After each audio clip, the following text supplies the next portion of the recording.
These days, I really only get excited for paddles that stand out. The 11SIX24 Power Paddle series have really set themselves apart for me, not only because of the way that they play, but because of their durability combined with their unique construction and their low price. But are you really surprised? With this channel's PBMed discount code, all three shapes of this power series can be purchased for $159. If we stack that up against other high-performing Gen 3 or Gen 4 foam-enhanced paddles, this certainly puts them in an elite tier of value, and that's not even considering their durability. One thing Gen 3 paddles have been notorious for, or at least highly feared of, is the fact that they break down and core crush at higher rates than Gen 1 and even most Gen 2 paddles. For reasons I'll get into in my dissection, these 11SIX24 Gen 3s seem to separate themselves from the pack in terms of durability, and with over 50 hours of playtime on my Hurache-X Power, it literally plays the exact same it did on day one. No break-in period, no breakdown period, no change in sound, nothing, just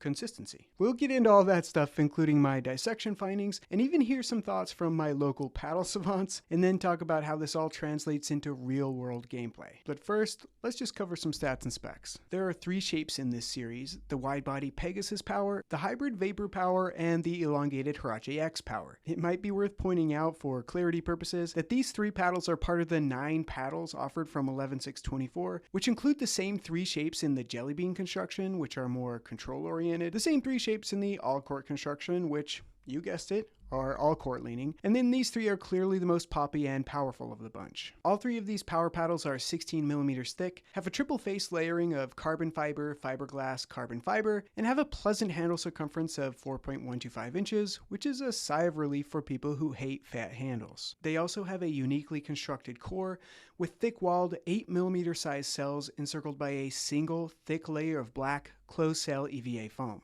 If you haven't noticed already, each of the three shapes 11SIX24 produces paddles in were designed by and completely unique to 11SIX24 themselves, and you won't find these exact shapes anywhere else. The Pegasus Power is the wide body shape, and it comes in at 15.8 by 8.1 inches and a 5.5 inch handle. The Vapor Power is their hybrid shape, coming in at just under 16.2 inches by 7.75 inches, measuring it myself, with a 5.75 inch handle. And the Hurache-X Power is the fully elongated version at 16.5 by 7.5 inches and a 6-inch long handle. The Pegasus and Vapor shapes are both unique in that they curve and taper in such ways that it brings the sweet spot further up on the paddle face, and combining that with their longer handles, they both give you the impression you're playing with paddles that are longer than they actually are. I'll throw some of my measured specs on the screen and point out a couple things here. One is that the swing weights of all three of these paddles are really right around average for their shapes, with the twist weights being particularly high for both the Pegasus and Vapor, and their maneuverability scores, which go 1 to 100 plus, 1 being the most maneuverable and 50 being average, and taking a multitude of factors into account, all trend right around average for their shapes, which I do think correlates well to how these paddles generally felt in my hands, still maneuverable but not overly light or overly heavy. I think now is probably a good time to talk through my dissection before we transition to drive speed, spin, and gameplay, because this will give us a little more insight into why this paddle plays the way it does and why it's proved to be so durable. I used a Pegasus Power for my dissection model here, and after removing the face, you can appreciate a very crisp,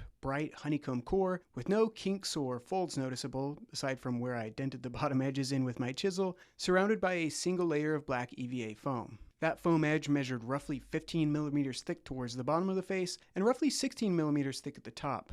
Not only are the honeycomb core cells incredibly uniform, but they're actually really thick-walled as well. And I'd just as soon call them honeycomb columns than honeycomb cells. I'm not 100% sure the significance of this on durability, but on any paddle with a honeycomb core that I've cut open, you can actually spread the paddle face open to see that the cells themselves are in fact individual units adhered to the paddle face and then glued to the cells next to them. Once again, of all the paddles I had available, the 11SIX24 paddle was the most difficult to separate the core cells of, and it was quite hard to isolate one of these little cell core segments, but it could be accomplished with a great deal of effort. As mentioned before, these paddles have only one layer of edge foam, combining the foam usually seen in edge guards from thermoforming and the inner foam layer seen in many other Gen 3 paddles. If you haven't seen my True Foam review video, this is a little bit of a recycling from that.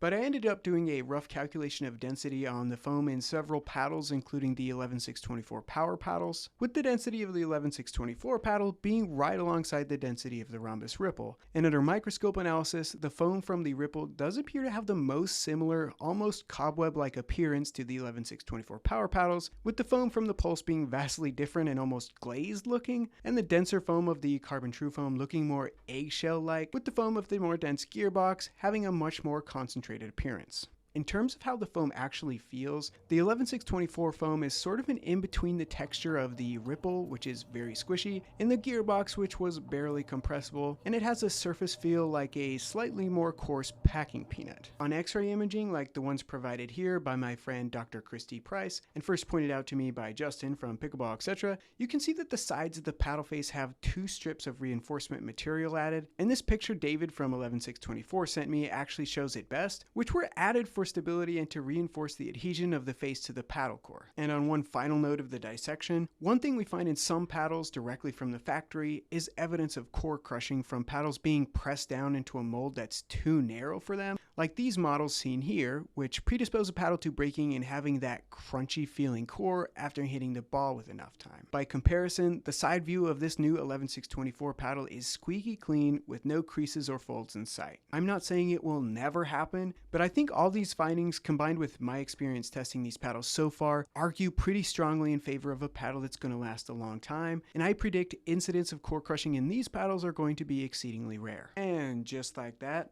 we've got an 11SIX24 Power dissection. If we reel this back into how these paddles performed, spin numbers were high on these paddles, like all good paddles should be these days, honestly, and drive speeds were landing right on that border of power versus all court levels, and what pushed these into the power category for me was their pop, which is probably a good transition into talking about gameplay. The general pros of these paddles for me during gameplay included their crisp, but not stiff feel off the face, resulting in a nice, formidable pop. The feel off the face absorbs the ball just a little bit, and then that fiberglass layer kicks in and the ball comes off the face with a quick, sharp response. The power to effort correlation on these was probably a little more exponential than flat, but not totally exponential like a 3SO Ripple, and I would say it feels like it has just a slight hint of that typical Gen 3 power boost. A little more effort gets you a tiny bit more power than you put in, but not an over-the-top amount, making the feel of these paddles overall pretty consistent. I think my podcast co-host Brent articulated that intersection of power and pop well on our last podcast when he said this.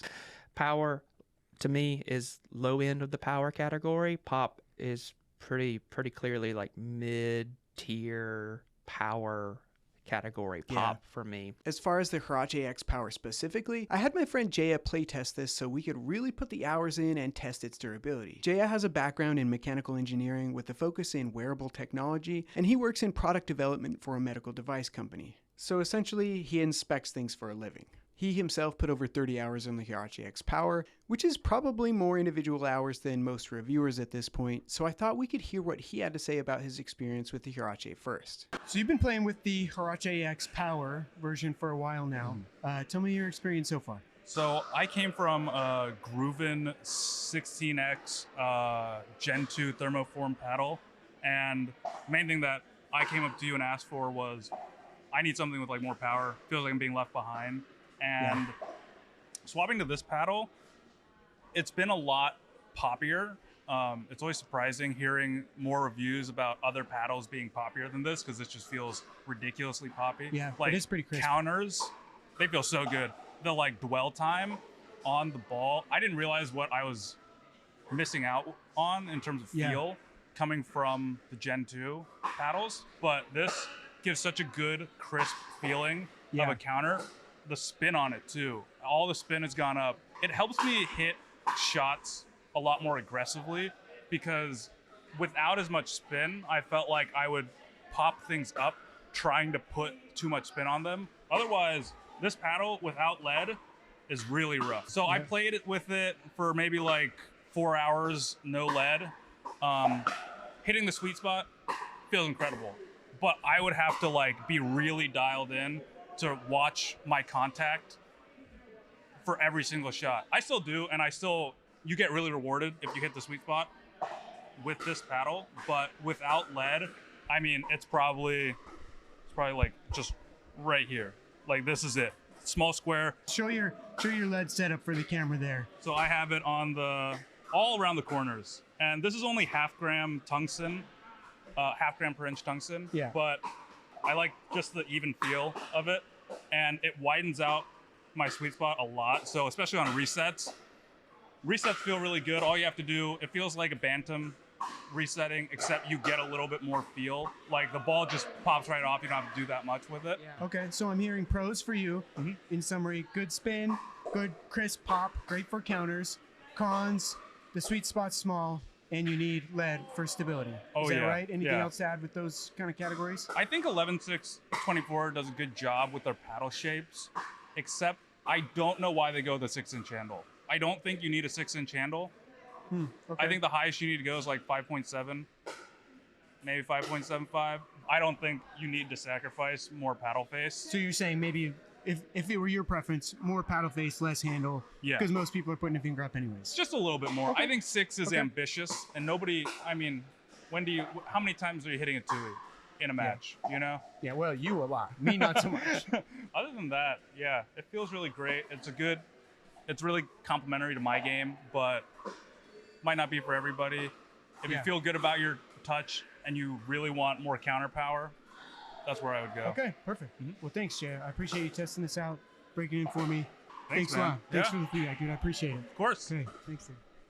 I actually agree pretty strongly with Jay's take, as I felt that Hurache-X Power hits the hardest of all these models, but it has somewhat of a meh sweet spot, and it really does need weight for added stability. Every series seems to have their standout shape, and in my opinion, the Vapor Power is the one that stands out here. It has a pretty decent sweet spot, and the shape of the face brings the sweet spot up on the paddle so that even my tennis player friends don't mind using it. If I had to go with one model in this series to go with, it would be the Vapor, because it still has a good deal of the amount of power that the Hurache paddle has, and it doesn't sacrifice too much of the sweet spot compared to the Pegasus. I did a little community review with a few 5.0 players in my area, where we tested the 3 carbon true foams, the Rhombus Ripple, and the 3 Hurache Powers for a game or two each, and based on first impressions, all 3 of them picked the Vapor as their favorite.